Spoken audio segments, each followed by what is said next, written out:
कृषक मानकर जो रजिस्ट्रेशन चली प्रक्रिया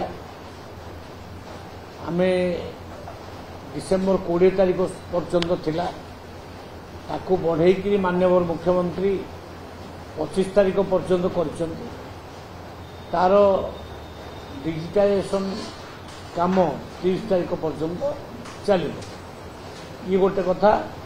द्वितीय कथा हला रजिस्ट्रेशन रे सरलीकरण प्रक्रिया को त्वरान्वित करा जायछि।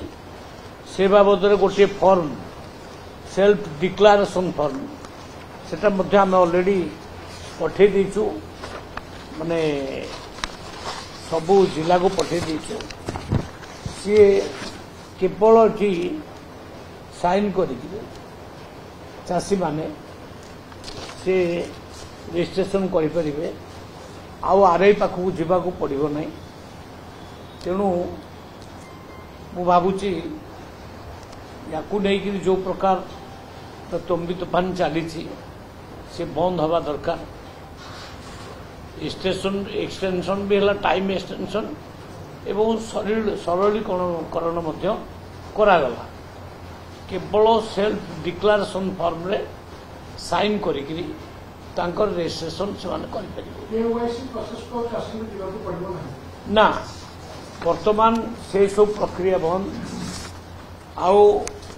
आपणकर डाटा कहूँ रजिस्ट्रेशन प्रक्रिया राज्य रे ठीक चली।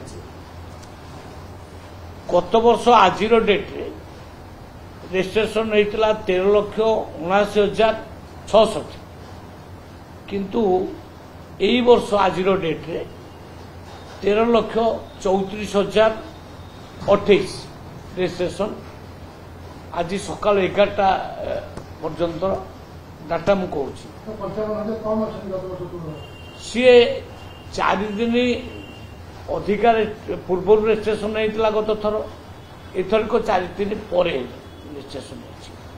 तेणु बरम भल होती कारण गोटे दिन रे एवरेज 80,000 चाषी रजिस्ट्रेशन कर।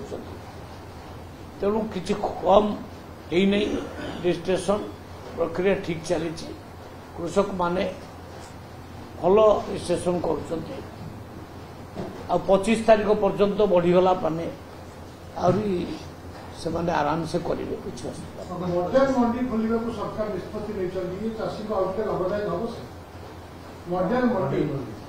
मॉडल मंडी 38टा करा जायछि। मॉडल मंडी आम चाहूँ सबू मंडी को मॉडल मंडी करा जिवो किंतु प्रथमे 38 मंडी को मॉडल मंडी हिसाब रे करा जाउछि। आउ सेटा प्रत्येक जिले रे गोटे गोटे मिनिमम हम कौ जिले 2टा ये टाइप हम। तेणु एगुड़ाक लाभजनक हम आउ कृषक मानक हितकारी हम।